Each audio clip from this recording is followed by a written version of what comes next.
नमस्कार, आप देख रहे हैं एबीपी गंगा। मैं आपके साथ सोनिका सिंह। वक्त हो गया है उद्घोष का। अब उद्घोष में सीधा रुख करते हैं इस वक्त आ रही बड़ी खबर का। लखनऊ से सामने आ रही है। लखनऊ भाजपा कार्यालय ने नेताओं की बैठक थोड़ी देर में शुरू होने जा रही है। भाजपा पदाधिकारियों की बैठक, कल होने वाली प्रदेश कार्य समिति की बैठक पर मंथन यहां किया जाएगा। बैठक के एजेंडे को लेकर रणनीति भी बनाई जाएगी। इस बैठक में भूपेंद्र चौधरी, धर्मपाल सिंह सैनी मौजूद रहने वाले हैं। तो जैसे ही देखिए बैठक की शुरुआत अब होने जा रही है, थोड़ी ही देर में ये बड़ी खबर आपको बता रही हैं। तो लखनऊ भाजपा कार्यालय में नेताओं की बैठक होने जा रही है थोड़ी ही देर में। विवेक त्रिपाठी हमारे साथ जुड़ चुके हैं। विवेक, थोड़ी ही देर में बैठक शुरू होने जा रही है। भाजपा पदाधिकारियों की क्या तैयारियां, क्या तस्वीर?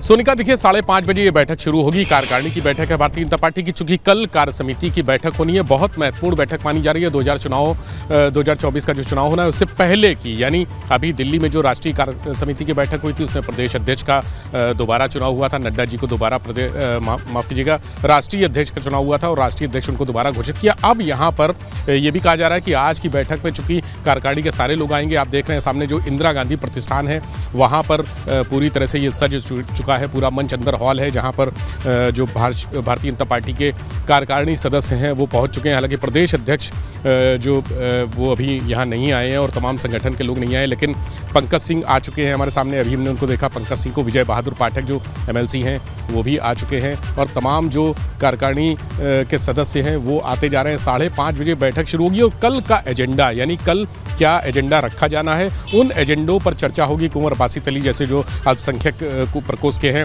वो भी आ चुके हैं। अपने अपने एजेंडे लेकर सभी नेता यहाँ पहुँच रहे हैं, कार्यकारिणी के सदस्य पहुँच रहे हैं और सारे लोगों से उनके एजेंडे पर चर्चा की जाएगी कि कल कार्य समिति की बैठक जब रखी जाएगी, चूँकि कार्य समिति बहुत बड़ी है, उसमें 700 से ज़्यादा लोग हैं वो शामिल है कार्य समिति में, इसलिए उस बैठक के लिए पहले से रूपरेखा एक तैयार कर ली जाएगी कि कौन कौन से मुद्दे होंगे, कैसे लोग सहभागिता करेंगे और जो भारतीय जनता पार्टी की विचारधारा है उसको लेकर उसकी कार्य योजना है वो कैसे लोगों तक पहुंचेगी। गांव-गांव तक पहुंचने का लक्ष्य है। जिस तरह से विरोधी पार्टियों ने, समाजवादी पार्टी हो या कांग्रेस हो, उन्होंने यात्राओं का आयोजन किया है, गांव-गांव तक पहुंचने का लक्ष्य बनाया है। तो भारतीय जनता पार्टी आज अपनी इस कार्यकारिणी की बैठक में तय करेगी कि कार्य समिति की रूपरेखा क्या होगी। विवेक, ऐसे में अब कल जो बैठक होने जा रही है उसकी तैयारी बीजेपी आज ही करने जा रही है, यानी कि मिशन 2024 जिसको लेकर के बीजेपी लगातार देखी जा रही है। और मिशन 280 क्या इसको भी कल जो बैठक होने जा रही है उसमें देखा जाएगा? देखिए, सबसे महत्वपूर्ण तो बात है जो मुद्दे होंगे, जो एजेंडे होंगे वो रखे जाएंगे। और एक और इम्पॉर्टेंट बात है, चुनाव के साथ ही, चुनाव की चूंकि ये एक तरह से इसको चुनाव का ही एक हिस्सा माना जा रहा है। 2024 का जो चुनाव है, निकाय चुनाव है, तो बहुत सारे चेहरे भी बदल सकते हैं। संगठन में कई चेहरे बदल सकते हैं। कौन से नए चेहरे होंगे इसकी चर्चा भी कार्य समिति की बैठक में भी हुई थी। जो राष्ट्रीय कार्य समिति की बैठक दिल्ली में हुई थी 2 दिन की, उसमें भी हुई थी और यहाँ पर भी कल होनी है। यानी कल जो कार्य समिति की बैठक है उसके पहले कार्यकारिणी की बैठक इसलिए हो रही है कि जो नए चेहरे होंगे, संगठन में कौन कौन लोग होंगे, प्रदेश में संगठन में किसको किसको शामिल किया जा सकता है, कौन लोग साइडलाइन किए जाएंगे, इस पर भी चर्चा होगी। तो बहुत सारे लोग अपने एजेंडे के साथ अपने जो प्रस्ताव हैं उसको लेकर आएंगे। तो चुनाव और संगठन दोनों, यानी संगठन को मजबूत करना चुनाव का एक बहुत अहम हिस्सा है। आगे बड़ी चुनौती है, जिस तरह से पूरे देश में चुनौती मिल रही है। भारतीय जनता पार्टी के खिलाफ सब एकजुट होकर मोर्चा बनाने के लिए खुद को तैयार कर रहे हैं। तो उत्तर प्रदेश में भी चूंकि सबसे बड़ा लोकसभा सीटों वाला चुनाव होता है, यहाँ पर 80 सीटें हैं। यहाँ पर क्या रणनीति रहेगी भाजपा की, कैसे चुनाव की नैया पार लगाएंगे, संगठन में किन चेहरों को लाना है, कौन कौन से चेहरे ऐसे होंगे और आगे होने वाले बदलाव में, यानी जो केंद्रीय मंत्रिमंडल में भी कुछ अभी फेरबदल होगा, उसको लेकर उत्तर प्रदेश में कौन कौन सी जो 80 सीटें हैं उसमें केंद्रीय मंत्रिमंडल में किसका कद घटेगा, किसका पद बढ़ाया जाएगा, किसका कद बढ़ाया जाएगा, ये भी तय होगा। यानी बहुत सारी इंपॉर्टेंट चीज़ें भारतीय जनता पार्टी को अगर हम देखें तो एक परिवर्तन का ये आज का दिन और कल का दिन भारतीय जनता पार्टी उत्तर प्रदेश में खासकर परिवर्तन का दिन माना जा रहा है। इस दिन जो आज की बैठक होगी, आज मुद्दे होंगे, कार्यकारिणी की बैठक में जो चर्चाएं होंगी, जो फैसले लिए जाएंगे, कल उनको मूर्त रूप दिया जाएगा।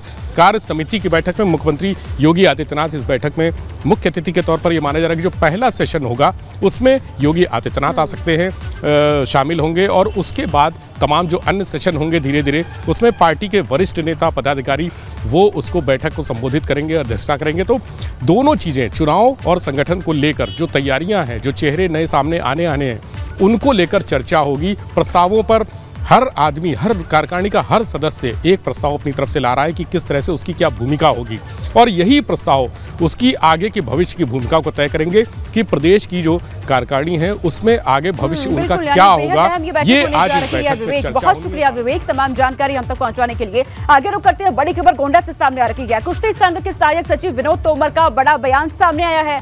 ब्रजभूषण सिंह ने अध्यक्ष पद की जिम्मेदारी से खुद को अलग कर लिया है, ये बड़ी खबर सामने आ रही है। और ये बयान दिया गया है, कुश्ती संघ अध्यक्ष की जिम्मेदारी से खुद को अलग कर लिया है ब्रजभूषण ने। जांच होने तक ब्रजभूषण शरण सिंह कोई फैसला नहीं लेंगे। कल अयोध्या में होने वाली एजीएम की मीटिंग में अपनी बात रखेंगे। कुश्ती संघ के एजीएम में अध्यक्ष की हैसियत से नहीं होंगे शामिल, ये खबर मिल रही है। फिलहाल कुश्ती संघ को भंग करने का कोई फैसला नहीं लिया गया है। देखिए, उन्होंने खुद यानी किसी दबाव नहीं है, शायद उन्होंने खुद अपने आप को, जब तक जांच हो रही है, अपने आप को अलग कर लिया है। मतलब कि रेजिग्नेशन नहीं दिया उन्होंने, सिर्फ अपने आप को जब तक जांच हो रही है फेडरेशन की day to day affairs activity से अपने आप को अलग कर लिया है। नहीं, एज ए प्रेसिडेंट शामिल नहीं होंगे, ठीक है ना। अब कुछ देखिए, जनरल काउंसिल है, उन्हीं के ही पहले यानी कि प्रेसिडेंट हैं वो, तो एटलीस्ट अभी ये मेरे को भी आइडिया नहीं है कि भाई कल वो शामिल होंगे नहीं होंगे, लेकिन अगर शामिल भी होंगे तो एज ए प्रेसिडेंट शामिल नहीं होंगे। ना कोई वो अपना उसमें कोई डिसीजन देंगे, ना ही कोई किसी का वो करते हैं। नहीं, ऐसा नहीं है। कम से कम जो फैसला लिया है, कम से जनरल काउंसिल को तो बता देना, मैंने अपना मंत्रालय से ये दे दिया है। और अब आगरा से खबर सामने आ रही है। लोहा मंडी बाजार में फायरिंग से हड़कंप मच गया है। लूट के इरादे से आए बदमाशों ने यहां फायरिंग कर दी। बदमाशों ने पीछा करने वाले लोगों पर भी फायरिंग की है। बाइक सवार 2 बदमाशों ने फायरिंग की। फायरिंग से 5 से ज्यादा लोग इसमें गंभीर रूप से घायल बताए जा रहे हैं। लेकिन दुकानदारों ने जिस तरीके से ये कहा है कि बाजार को बंद रखा जाएगा, क्योंकि लगातार आक्रोश अब व्यापारियों में देखा जा रहा है। तो खबर ये आगरा से सामने आई है। लोहा मंडी बाजार में फायरिंग हो गई, जिसके बाद हड़कंप वहां पर मच गया है। लूट के इरादे से आए बदमाशों ने यहां पर फायरिंग की। बदमाशों ने पीछा करने वाले लोगों पर भी फायरिंग की। कुछ लोग बदमाशों का पीछा करने लगे थे, उन्हें रोकने की कोशिश हो रही थी, लेकिन इस दौरान बदमाशों की तरफ से उन लोगों पर भी फायरिंग कर दी गई। सीसीटीवी फुटेज में इसका सामने आ चुका है। आपकी टीवी स्क्रीन पर हम आपको दिखा रहे हैं, जिसमें सारी ये करतूत जो है बदमाशों की वो कैद हो चुकी है। बाइक सवार 2 बदमाशों ने फायरिंग की है। इन तस्वीरों में आप देखिए, 2 बाइक सवार यहां पर पहुंचते हैं, लूट के इरादे से बाजार में आए और वहां पर खुले तौर पर फायरिंग की गई। 2 तस्वीरें आपके सामने। जब वहां पर फायरिंग होती है, उसके बाद हड़कंप मच जाता है। लोग अपनी दुकानों से बाहर निकल के आ जाते हैं और बाजार में भीड़ वहां इकट्ठा हो जाती है। पुलिस फोर्स भी हालांकि बाद में वहां पहुंची। उसके बाद दूसरी तस्वीर आप देखिए, आपके टीवी स्क्रीन पर सीसीटीवी फुटेज की है, जिसमें बदमाशों की सारी करतूत कैद हो चुकी है।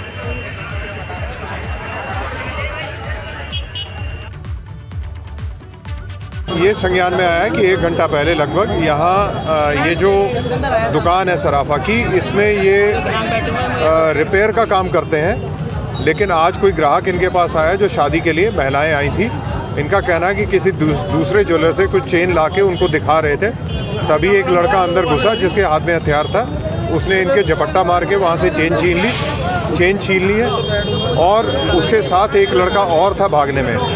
यहाँ क्योंकि काफ़ी भीड़ भाड़ वाला स्थान है, तो 1-2 लोगों ने जिन्होंने उनको पकड़ने का प्रयास किया, तो ये बताया जा रहा है कि उन्होंने उन पर फायर किया, जिनके पैर में इंजरी है।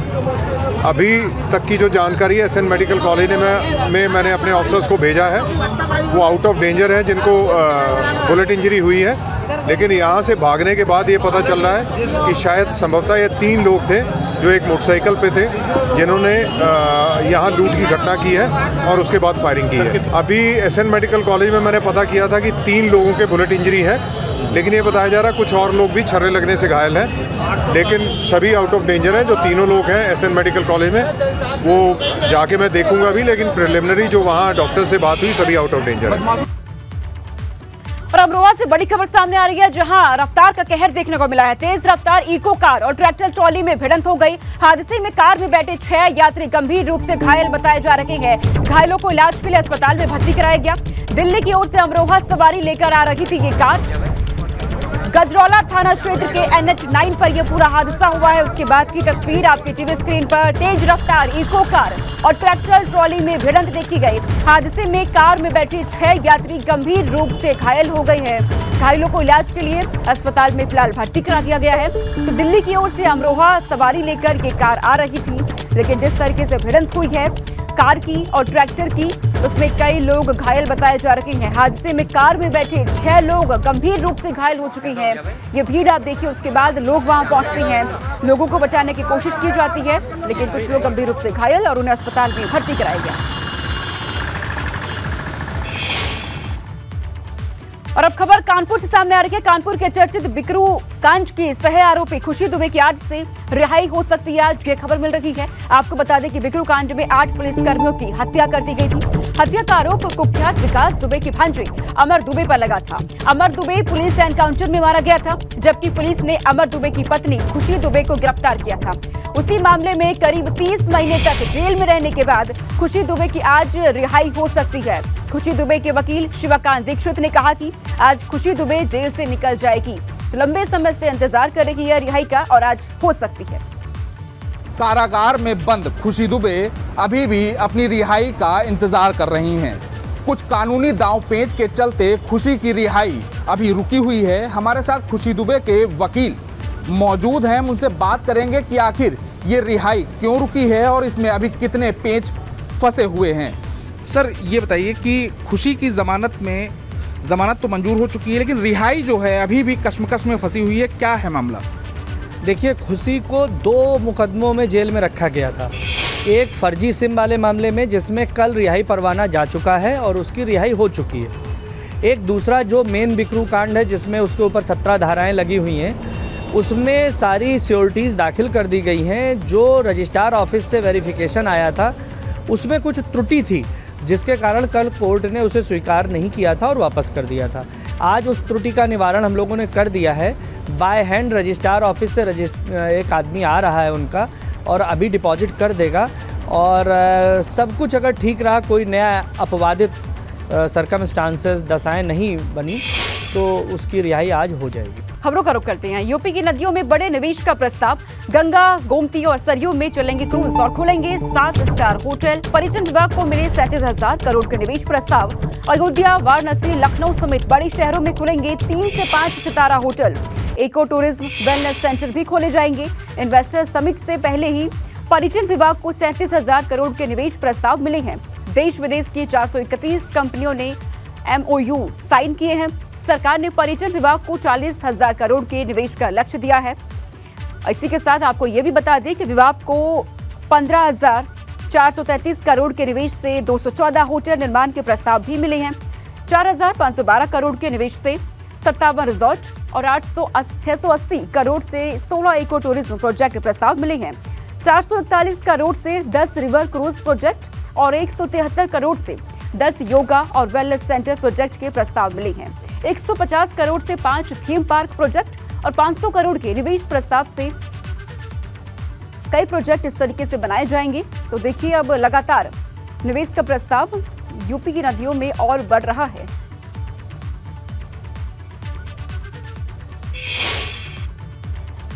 और अब खबर बाराबंकी से सामने आ रही है। नमकीन फैक्ट्री में भीषण आग लग गई। फैक्ट्री में आग की लगातार देखा ये जो रखा है कि ऊंची ऊंची लपटें वहां पर उठ रही हैं। मौके पर पहुंची है फायर ब्रिगेड की टीम और आग पर काबू पाने का प्रयास लगातार जारी है। ये पूरी घटना कुर्सी थाना क्षेत्र की बताई जा रही है। नमकीन की फैक्ट्री है, तस्वीर आपके सामने। और देखिए, आग लगते ही आग ने विकराल रूप यहां पर धारण कर लिया है।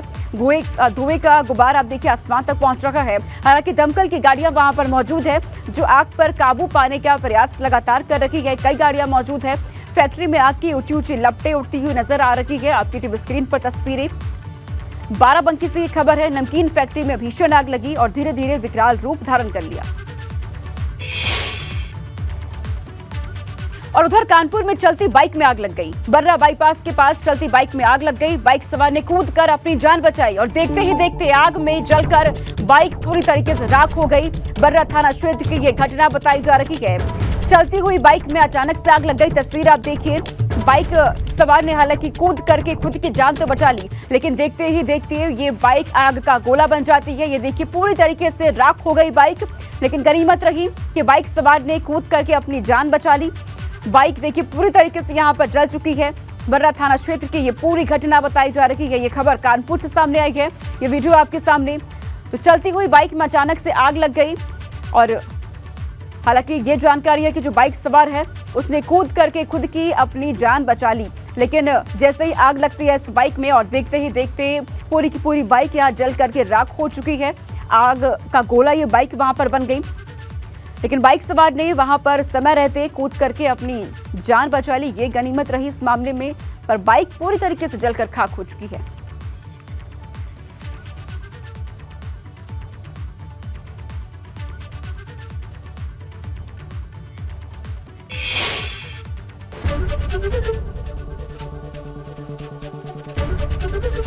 एबीपी गंगा, खबर आपकी, जुबान आपकी।